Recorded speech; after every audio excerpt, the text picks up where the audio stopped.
Em, con esto lo que quiero decir es que no me explico, ni nadie se podría explicar a qué me dedico, cómo soy, qué pienso, cómo actúo, cuál es mi profesión, cuáles son mis estudios, etcétera, sin tomar en cuenta mis ancestros, mis abuelos, paternos y maternos, pero sobre todo los dos varones.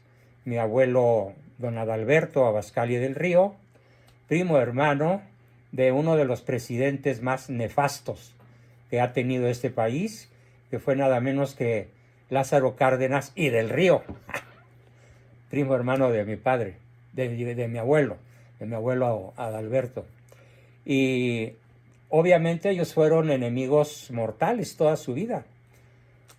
Si se hubieran encontrado, a lo mejor no hubieran resistido la tentación hasta de insultarse o de pelearse, pero por fortuna ese encuentro no se dio, más que a través de la acción política de cada uno de los dos, en un encontronazo verdaderamente frontal, y que trajo muchas consecuencias, tanto para las familias involucradas como para la historia de México. ¿Cuál fue comenzando con esta breve semblanza que hoy quiero compartir con ustedes en honor a mis dos abuelos, materno y paterno, y a mis padres, don Salvador y doña Guadalupe? Comienzo con don Adalberto, porque resalta de una manera muy notable el hecho de que él, la historia de México, la otra historia, la que vemos los viernes y de la cual ya hablaremos en su momento, con toda la epopeya cristera que estoy preparando como una materia apasionante que veremos este año en el taller de los viernes. Mi abuelo destaca porque fue el primer jefe cristero. Él comenzó la guerra cristera. Él fue el jefe número 1 del ejército cristero, pero no en el ala civil, no en el ala militar. El ejército cristero tenía dos alas. El ala civil, que era la encargada de conseguir el dinero, los fusiles, las armas, las bayonetas, los cañones, incluso la pólvora, el parque, en viajes a los Estados Unidos, desde donde se surtía el gobierno mexicano, pero también se surtían los rebeldes que llegaron a llamarse el ejército cristero, los cristeros. Y mi abuelo fue el jefe por toda su vida, mientras este movimiento duró, porque en realidad fue extinguido de una manera bestial en el año de 1936 a 1939 por Lázaro Cárdenas. Se conoce muy poco de esta segunda guerra cristera, en donde prácticamente con la ayuda de las logias norteamericanas, el ejército cristero fue prácticamente aniquilado y sus jefes perseguidos por todo el planeta, por donde quiera que anduvieran. Mi abuelo logró salvar la vida milagrosamente, y cuando yo tenía como 9 años de edad, 7, 8, 9 años por ahí así, recuerdo muy bien que llegó a ocupar mi propia recámara, porque mi padre me pidió que le diéramos posada a mi abuelito. Yo lo hice pues con muchísimo gusto, ¿no? Y créanme que fue una época fascinante escuchar a mi abuelo muchas tardes de entre semana y desde luego los fines de semana platicarnos a sus nietos, yo el mayor de sus nietos, presentes allí en casa de papá, las historias maravillosas de aquella gesta, de aquella epopeya que fue la guerra cristera. Los historiadores oficiales naturalmente nunca le van a hacer honor, nunca le van a dar la importancia formidable que llegó a tener, siempre la van a reducir a una historia, a una historieta contada por el narcosistema de una manera superficial, injusta, un tanto pueril y llena de calumnias y de mentiras. A lo largo de nuestro taller de historia en este año, iré contando muchas de las anécdotas de las que yo fui fiel receptáculo durante los años que me vivió mi abuelito ahí en casa. Yo recuerdo que él murió cuando yo tenía 16, iba a cumplir 17, y lamenté mucho su pérdida porque, bueno, él era un formidable orador, era una persona que no nada más sabía dirigirse a grandes multitudes, sino que también sabía sostener una plática interesantísima en corto con una o dos personas, y le fascinaba sentarnos a los nietos que ya entendíamos sus historias, a contarnos las hazañas pues las de él mismo, las de los jefes que él dirigía, las de las cuadrillas que tenían aterrorizado al ejército federal, y que incluso, como lo voy a explicar en su momento, fue un ejército que nunca conoció la derrota en el campo de la guerra. Conoció la derrota porque malamente, como lo voy a explicar en un día de estos, se llegó a algo que se conoce como los arreglos. Y los arreglos fueron firmados por dos obispos de mala memoria, que fueron y le contaron al Papa cosas que no eran del todo ciertas, y el Papa dio la orden perentoria a mi abuelo de que la guerra tenía que terminar de manera unilateral. Y esto obligó al ejército cristero a ir a arrojar sus armas a la ciudad de Aguascalientes y rendirse, literalmente, sin perder una sola batalla. Sobre este hecho tan doloroso para la historia de México, tan drástico, que significó la instalación definitiva del narcorrégimen que hoy padecemos, porque sí debo decir que antes de Lázaro Cárdenas, ya un par de presidentes ya se dedicaban al narcotráfico con los Estados Unidos. Siempre ha habido narcotráfico. Incluso el que más logró acotarlo, Calderón, pues él combatió algunos cárteles para darle vigencia a otro, porque para conocimiento de ustedes, la droga no puede cesar su flujo a los Estados Unidos, porque el día que cese la droga de fluir a los Estados Unidos, excuso decirles que 80 millones de adictos van a invadir el sur para venirlo a buscar, o más. Ese es un tema muy complejo. Entonces, con esto sí quiero decirles, tengo en mi sangre pues las venas de aquel jefe formidable al que le llamaban en su juventud y todavía en su edad madura y ya de anciano incluso, le llamaban el abogado dinamita. Así era su sobrenombre, el abogado dinamita, por el vigor, el entusiasmo, la fuerza, la determinación con la cual él pues hacía todo lo necesario para poder hacer que la ciudad de Cristo, la ciudad de Dios, fuese un éxito en nuestra patria. Desgraciadamente, pues las fuerzas a las que él se enfrentó, la masonería norteamericana, echó toda la carne al asador y pues finalmente fue reducido prácticamente a ser un anciano recluido en mi habitación de niño y adolescente, donde a los casi 90 años entregó su alma al Señor, rodeado del cariño de todos nosotros. Pero alcanzó con sus pláticas, con sus maravillosas anécdotas, a influir en nosotros de una manera muy profunda. Yo puedo decir que, al igual que mi padre, no tanto como mi padre, pero casi igual que mi padre, me infundió una reverencia, un amor, una veneración por mi Cristo Rey, por Cristo Rey de la creación. Y por supuesto por Nuestra Señora de Guadalupe.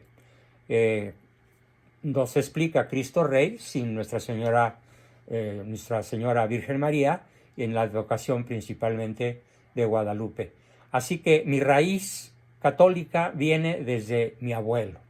Y claro, mi abuelo contaba a su vez de su abuelo y de su árbol genealógico, donde incluso en los ancestros de la familia hubo un virrey que lo fue del Perú, don Fernando Abascal y Sousa, allá por el siglo XVIII, principios, mediados del siglo XVIII. Hasta allá se remontan las raíces que conocemos. Y este señor, don Fernando Abascal y Sousa, fue conocido por su proverbial honestidad. Y bueno, pues fuimos muy afortunados de tener ancestros de esa categoría y de poder decir que en la prole que se siguió hasta la fecha y ahora ya con mis hijos, con mis nietos y espero que pronto mis bisnietos, porque por lo pronto ya se me casa una de mis nietas mayorcitas el próximo sábado. Estaré con todos mis hijos en la boda en Guadalajara, de mi nieta Daniela. Así que ese es por el lado de papá, mi abuelo.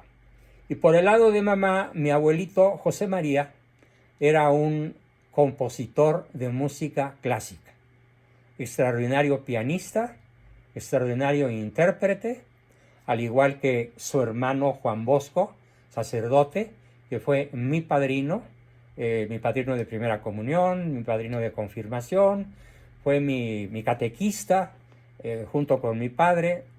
Ahí se daban el quién vive entre los dos para enseñarnos una doctrina cristiana, pues no es para presumirse, pero sí es la verdad histórica, siguiendo nada menos que la Suma Teológica de Santo Tomás de Aquino.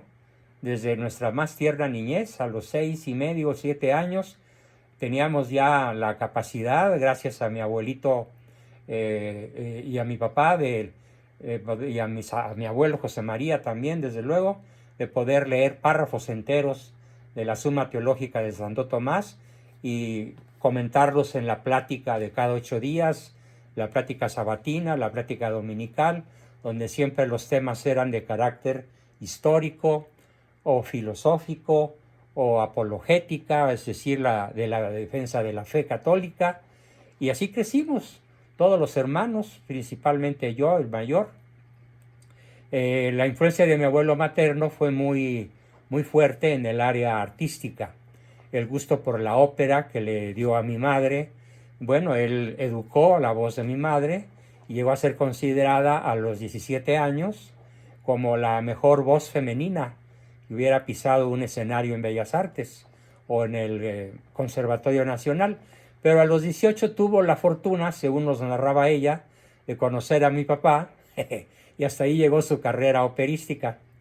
Se enamoraron, se casaron un año después en María Auxiliadora, en la invitación que hoy envié para que ustedes asistieran a esta sesión, aparece una fotografía mía junto a una plaquita donde está el nombre de María Auxiliadora, que es el pueblo donde yo nací, fundado por mi padre, y el lugar se llama María Auxiliadora, y ahí está mi foto de hace unos 40 años probablemente, que hice por allá un viaje con mi esposa para ser recibido ahí en triunfo como el hijo del jefe, ¿no?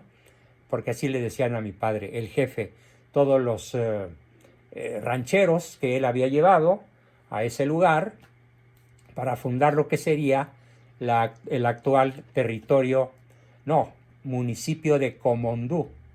Si ustedes echan una vista satelital al territorio que actualmente se llama municipio de Comondú, van a darse cuenta de que todo está verde.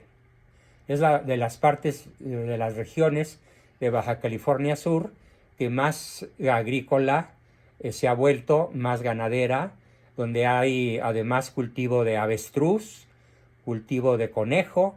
De hecho, los campesinos de la región viven del campo, pero desde luego más que nada del avestruz, que incluso se exporta a diferentes partes del mundo.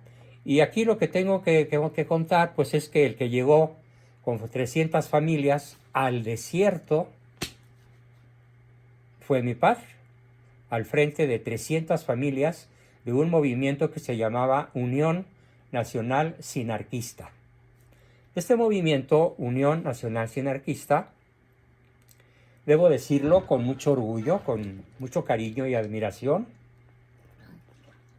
ha sido en la historia del México post-revolucionario el único partido político verdaderamente católico y verdaderamente de oposición al comunismo del régimen. La oposición fue frontal, el choque fue brutal, nos tocó la de perder por la fuerza de las armas, pero se alcanzó a formar una región con la fuerza sinarquista que encabezó mi padre, una región que ahora que se abrió a la vida, se abrió a la civilización, y la mayor parte de los descendientes de aquellos rancheros que llegaron a Baja California Sur, municipio de Comondú, en la década de los 40, en septiembre de 1942 se empezó a poblar la zona. Mi papá ya se había casado con mi mamá en marzo de 42, yo nazco en marzo de 43 y nazco allí tras Seún Maguey, auxiliada con alguna comadrona de las de antes, ahora sí que a valor mexicano, un parto que contaba mi mamá que duró más de 5 horas, entre 5 y 6 horas, que comienza el día 10 y termina el día 11. Por eso yo siempre me he celebrado los 2 días, el 10 y el 11. ¿Por qué? Porque comenzó un día unas horas antes y terminó unas horas después, y que ya había empezado el día 11 de marzo de 1943. Y puedo decir que la hazaña de esta señora que ven ahí, ella es mi madre. Ella es mi madre a los 19 años. Ya había nacido yo y ella ya era una campesina y estaba en esa foto. Lo que dice el pie de la foto es que más de 100 espigas logró quitar de una sola mata de trigo. O sea, lo que pudo agarrar con sus brazos, lo arrancó, y ahí se cuentan más de 50 más 50 espigas de un trigo verdaderamente extraordinario por su calidad, que todavía se sigue produciendo por los rancheros de la región. Pero lo que es el mérito de mi madre, y se lo quiero reconocer, es que era lo que ahora se llamaría una niña fifí. Era una niña de familia acomodada, clase media alta, que tenían una enorme casa, preciosa casa, que a mí me tocó disfrutar muchos años en la antigua colonia de Tacubaya, acá en el Distrito Federal, de las colonias típicamente chilangas, pero desde la época colonial. Entonces ella nació allí entre pañales de seda, pero se enamora de mi padre cuando él era el jefe nacional de la Unión Nacional Sinarquista, que era una manera eufemística de llamar al partido católico, pero como la Constitución prohibía que en el nombre se hiciera alusión a alguna religión, entonces él diseñó la palabra sinarquista, que muy pocos de sus enemigos sabían realmente qué significaba, pero en el fondo el ADN de la Unión Nacional Sinarquista era lo que San Agustín llamó en su libro La Ciudad de Dios. Era justamente la meta que tenían mis padres al fundar la colonia de María Auxiliadora. Fundar en esa región de México, completamente desprovista de agua superficial, puro desierto, pero estudios geológicos de avanzada por ingenieros amigos de mi padre le habían dicho que en esa región del actual Comondú había enormes, ¿cómo se llaman? Aguales, no recuerdo en estos momentos el nombre técnico, de depósitos subterráneos de agua en gran cantidad.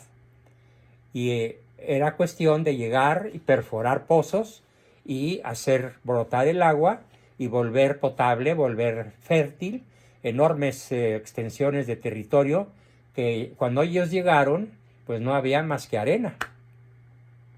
Llegaron desde construir las chozas, ahí se ve detrás de mi mamá, la choza donde yo nazco, ahí está en su codo, digamos, derecho, ahí se ve la cresta de la chocita, que era su palacio, como ella le llamaba. Ahí tuve la suerte de nacer en esa región, que ahora, repito, está poblada gracias a que la región pudo progresar con todo y los ataques del narcosistema. El presidente Ávila Camacho entró en tratos con mi padre con tal de que no le estuviera dando lata al régimen en el centro de la República. Le propuso a mi papá un trato que mi padre aceptó, para sorpresa del presidente. le dijo, a ver, licenciado, yo le financio y le consigo que lo sigan a usted las familias que usted quiera, les proveemos de tierra infértil pero con agua subterránea suficiente, pero usted nos deja en paz en el centro de la República y váyase a colonizar ese territorio de nuestra patria. Y para sorpresa, mi padre aceptó, mi madre aceptó, se fueron para allá y ahí empezó mi historia. Ahí nací yo. Mi hermano José María ya no alcanzó a nacer ahí porque mi madre se puso malita de salud, muy delicada, y tuvieron que regresarse a México conmigo de 2 años a venir a que mis abuelos maternos los acogieran en su hogar mientras mi papá conseguía trabajo.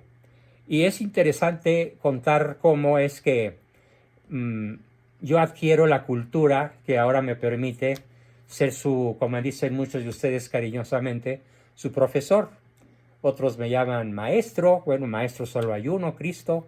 Otros me llaman instructor, en fin, el nombre es lo de menos. Bueno, pues resulta que, y estoy contando ahora la historia de mi padre, recién regresado con mi madre al hogar de mis abuelos maternos en Tacubaya, refugiados de la traición del régimen. El narcosistema no pudo resistir que mi padre se llenara de prestigio, de fuerza, que llegara a ser una fuerza política. Entonces, desde muy verde todavía el movimiento Unión Nacional Anarquista, le empezaron a retirar los apoyos financieros, los permisos, lo empezaron a hostigar muchísimo, pero los rancheros que le había llegado ya se habían arraigado y decidieron quedarse y lograron con el paso de las décadas, lo que ya les he contado, convertir el territorio de Comondú en una zona extremadamente fértil. Con el regreso de mi padre, digamos que desconocido por los mismos jefes anarquistas a los cuales el gobierno había comprado con cañonazos de 50,000 dólares oro o pesos oro, como se acostumbraba en aquella época. Bien decía el general Obregón, no hay general que no resista un cañonazo de 50,000 dólares. Oro, en oro. Entonces mi padre, pues sin trabajo, desterrado, desencantado de la tremenda falta de palabra de honor del narcosistema. Mi mamá le decía, te lo dije Salvador, te lo dije que te iban a traicionar. Y mi papá no quería creer la intuición de mi madre. Ella vio venir la traición y pues no la pudieron evitar. Y entonces mi padre pues se fue a conseguir trabajo. Y vean lo que es la providencia. Cuando uno hace su parte, cómo Dios pone el resto. Es una lección formidable que les quiero transmitir. Mi padre empezó a tocar de casa en casa ofreciendo sus servicios de chofer, de conductor. Él manejaba camión, manejaba automóvil. El único camioncito que había en la colonia, él lo manejaba. Era un modelo 1940, un Ford de aquella época. Y en una de esas tocó en una casa bonita, elegante, de ahí de la misma Tacubaya. ¿Y quién creen que le abrió la puerta? Nada menos que don Manuel Gómez Morín, el que por entonces era el jefe nacional del Partido Acción Nacional, y duró siendo el jefe nacional durante mucho tiempo. Y le abre don Manuel la puerta a mi padre y le pregunta, don Salvador, ¿y qué anda haciendo usted por aquí? Todo asombrado. Y mi papá le dijo, pues consiguiendo trabajo, licenciado Gómez Morín. Ojalá usted me pudiera emplear. Tengo mi esposa enferma, tengo un niño de 2 años, uno recién nacido y no tengo trabajo. Pásele, licenciado, cuénteme por favor, ¿qué le pasó? Pues si usted lo hacía yo allá en Baja California, domando el desierto. Pues sí, licenciado, pero pues ya le contó toda la historia de las traiciones del narcosistema y mi padre le dijo a mi padre, don Manuel, licenciado, si usted quiere, usted con su nivel cultural, usted habla griego, usted habla latín, usted traduce del francés de manera profesional, usted es un hombre extraordinariamente culto. ¿Qué le parece si lo nombro gerente de mi editorial JUS, J-U-S. JUS, que escribe jus, que en latín significa derecho. Bueno, mi padre pegó tamaño brinco y dijo, no me diga, claro que sí, licenciado, usted merece la gerencia de mi editorial, que por cierto en estos momentos está acéfala y estoy buscando un sustituto para el difunto gerente anterior, que ya hace una semana lo enterramos. Bueno, pues al día siguiente de la visita providencial de mi padre a la casa de don Manuel Gómez Morín, se instaló como gerente de la editorial JUS, donde duró décadas siendo el gerente. Y cuando yo cumplí 11 años, mi papá consideró, estaba yo cursando el sexto de primaria, a los 11 años, mi papá consideró que ya estaba yo en edad de trabajar y me mandó, me iba con él, agarraba mi bicicleta desde la colonia Escandón, cerquita de Tacubaya, hasta la colonia Guerrero, junto al templo de San Fernando. Eran, no sé, 12 o 13 kilómetros aproximadamente, que recorría yo de las 2:30 a las 3 de la tarde. Llegaba, me enjuagaba un poquito y trabajaba de las 3 de la tarde a las 8 de la noche. Y a las 8 de la noche otra vez tu bicicleta, llegar a casa 8:30, 8:45, a bañarme y a dormir y a hacer la tarea de la escuela. Y puedo decir que mi sexto de primaria, mi secundaria completa y mi prepa completa, fui corrector de los principales libros que la editorial JUS editó a lo largo de 11 años. Los 11 años que duré trabajando en editorial JUS, conservadoramente calculen ustedes que pude haber leído un libro por semana, promedio. Multipliquen entonces 52 por 11. Esas fueron mis lecturas. Pasaron por ahí Sófocles, Eurípides, Demóstenes, Aristóteles, Santo Tomás de Aquino, Don Miguel de Cervantes Saavedra, Calderón de la Barca, los principales clásicos españoles, los principales clásicos franceses. Allí aprendí a traducir del francés, a Molière, por ejemplo, y a varios poetas. Total que lo que yo aprendí en la editorial JUS entre los 11 y los 22 años, les aseguro con muchísimo orgullo y muchísima certeza lo que les estoy diciendo, no lo enseña ninguna universidad. Lo pude comprobar después, cuando yo llegaba al colegio, a la secundaria del Instituto Fray Juan de Zumárraga, o al Instituto Patria, o a la Universidad Iberoamericana. Yo llegaba con conocimientos que mis maestros no tenían, porque ellos tenían el conocimiento de la historia oficial, pero no tenían el conocimiento de los grandes escritores mexicanos, como don Alfonso Taracena, don Alfonso Trueba, don Salvador Abascal, el mexicano que desafió a la revolución. Quiero mostrarles, aquí pueden ver ustedes, sí se alcanza a ver, ¿verdad? Afirmativo, Andrea, ¿lo ven? ¿Ven? Muy lejos. ¿Perdón? Muy lejos. Muy lejos, pero alcanza a leerse, ¿no? Salvador Abascal, el mexicano que desafió a la revolución. Ahí se ven letras más grandes. Salvador Abascal, el mexicano que desafió a la revolución. Escrito por lo que consideramos el 12º hermano, no de sangre, sino del espíritu, don Rodrigo Ruiz Velasco Barba, que es doctor en historia por la Universidad Nacional Autónoma de México. Escribe este libro biográfico sobre mi padre y lo titula de la manera más certera y más lúcida posible. Mi padre toda su vida fue un desafiante de la revolución antimexicana. Y a eso se dedicó en la editorial. Yo sí alcanzo a leer la breve semblanza de la edición en Kindle que pueden comprar. Escriben en su buscador Salvador Abascal, el mexicano que desafió a la revolución, y en Kindle les cuesta 132.82 pesos. Un regalo.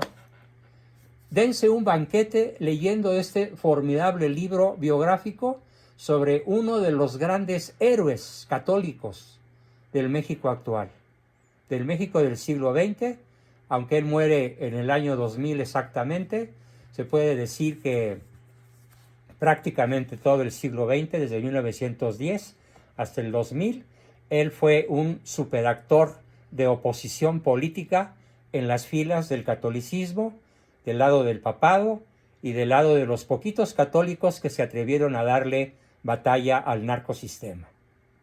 En mi trinchera muy reducida en comparación a la de él, yo también he dado esa batalla a través de mis grupos, a través de mi profesión, a través de todo lo que aprendí ahí, porque en realidad mis estudios en la Universidad Iberoamericana fueron únicamente para tener un título, pero no fueron para saber lo que ahora sé, porque lo que ahora sé me seguí hasta la fecha leyendo la enorme enciclopedia que me heredó mi padre, biblioteca, perdón, que me heredó mi padre, con miles de volúmenes, la mayor parte de los cuales están en casa de mi hermana María, y yo aquí tengo los principales, que son los de historia, los de teología y los de filosofía.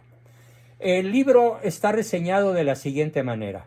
Dice: Salvador Abascal Infante, nacido en 1910, muerto en el 2000, es uno de esos personajes de la historia de México frente a los que, una vez descubiertos, es imposible mantener la indiferencia.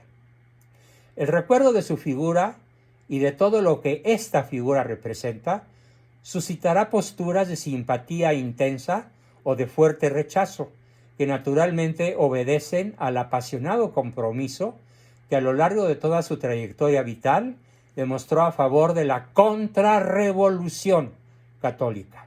Contrarrevolución católica. Esto es, en pro de una causa que los vientos de la historia dejaron proscrita, aniquilada. La revolución antimexicana fue indiscutiblemente un proceso clave en el pasado nacional, de hondo impacto en nuestro siglo XX. Engendró un régimen de larga duración, todavía dura, en torno a un partido político que puso en marcha un proyecto secularizador, es decir, ateizante, ateizador de la sociedad mexicana.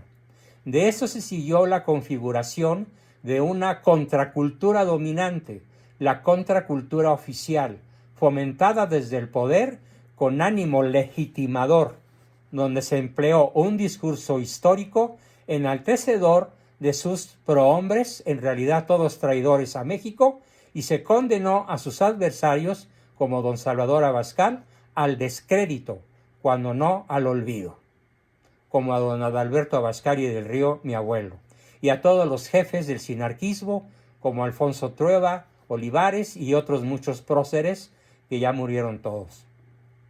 Este libro formidable rescata para la historia de México, usando muchos documentos inéditos, la militancia de Salvador Abascal, uno de los más encarnizados enemigos de la revolución antimexicana, a la que desafió en dos frentes: el político social, mediante su militancia en la sociedad secreta llamada Legiones, y enseguida como líder fundador de la Unión Nacional Sinarquista, masivo movimiento de resistencia cívica que aglutinó a cientos de miles, a millones de campesinos del centro occidente de la República, con el objetivo último de derribar al gobierno, cosa que no pudo hacer por la intromisión de las armas norteamericanas.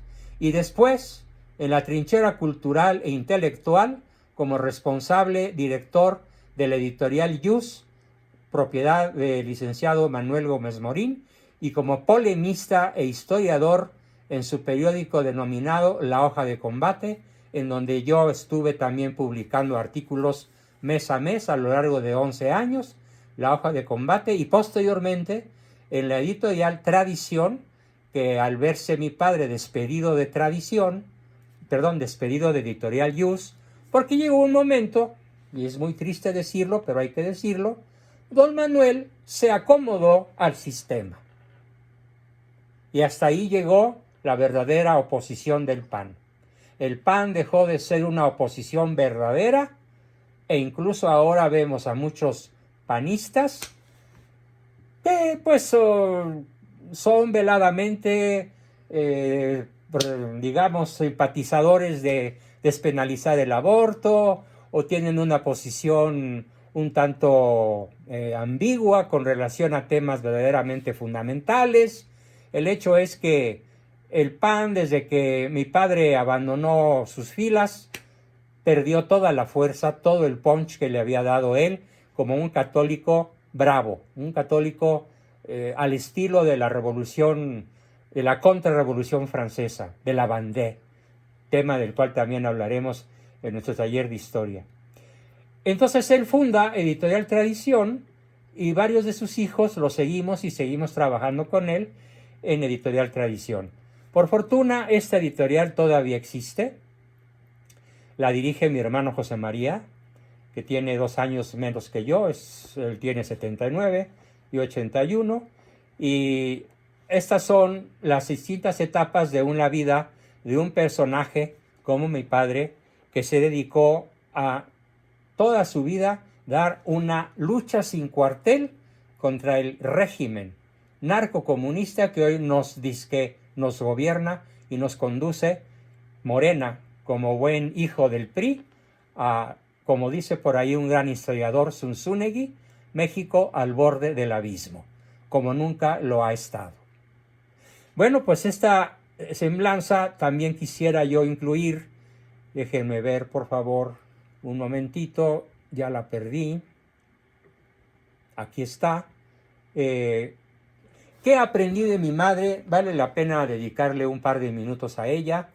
Bueno, de ella aprendí una de mis aficiones principales. Aprendí a cantar. Yo de joven puedo decir que tuve, ya no la tengo, voz de tenor. Mi madre era una soprano maravillosa que dejó su carrera por seguir a mi padre y tener 12 hijos, de los cuales murió uno chiquito.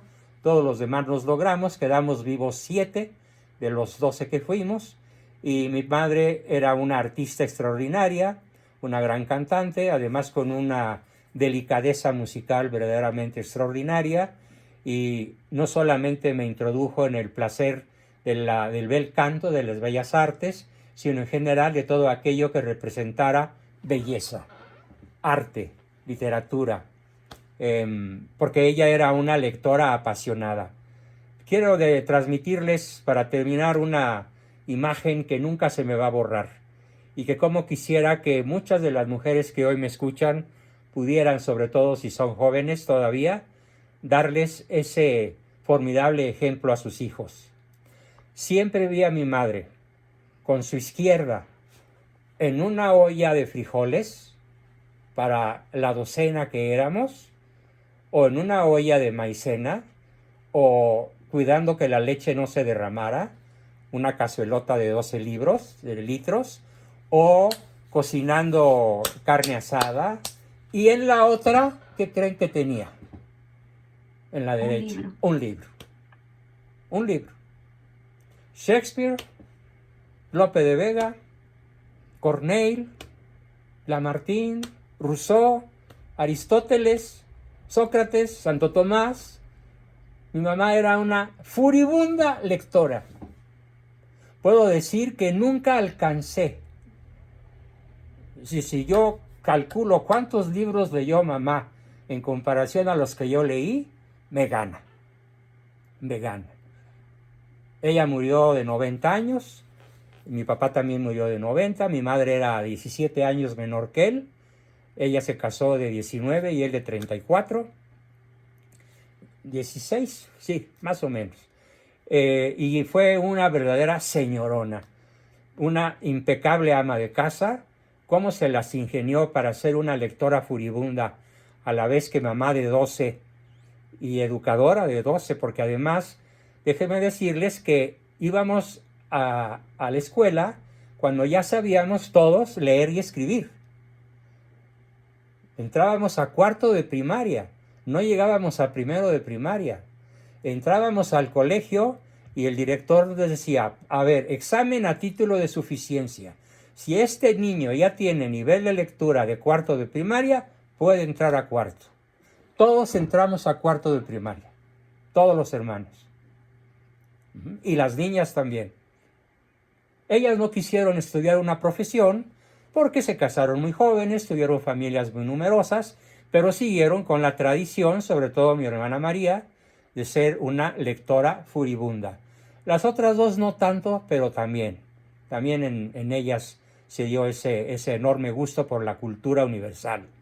Así que no por el hecho de ser ama de casa, no por el hecho de ser mamá de muchos, está vedada la cultura, está vedado el arte, la literatura, la música, la estética, para que dejemos en nuestros hijos la huella del amor por la belleza. ¿Por qué? Porque fíjense muy bien lo que decía mi madre, donde hay belleza verdadera, hay verdad verdadeante. Donde hay verdad, hay unidad. Y donde hay unidad, hay amor. Y todo comenzaba por su concepción maravillosa de la belleza del arte, principalmente de la literatura y de la música, en su versión operística, que es la que más he podido disfrutar a lo largo de toda mi vida. Bien, pues con esto termino mi exposición, homenaje del día de hoy a mis abuelos, a mis padres. Qué mejor manera de celebrar mi cumpleaños. Les agradezco el favor de su formidable atención. De veras me sentí sumamente honrado de que ustedes me hayan permitido disfrutar con ustedes de estos momentos de remembranza, porque la verdad es que es verdaderamente extraordinario el poder testificar esta hermosa historia de mis abuelos y de mis padres. Y como siempre, pues comenzamos a su participación, lo que nos quieran preguntar, decir, comentar, etcétera. Voy a pausar y a continuar. Preguntas, un ratito de preguntas, breve porque ya me espera por allá mi esposita. Adelante, Jorge. Solamente para felicitarlo, profesor, por esta maravillosa familia que Dios le regaló. Y pues la verdad que pues me hizo viajar por este desierto y esos años atrás que fue pues de mucha enseñanza. Realmente me emocionó. Qué bueno, y Oliva. muchas gracias. Qué bueno que logré emocionarte. Espero que no nada más a ti. Jorge Alberto. Sí, una pregunta. Pregunta. Tanto tu abuelo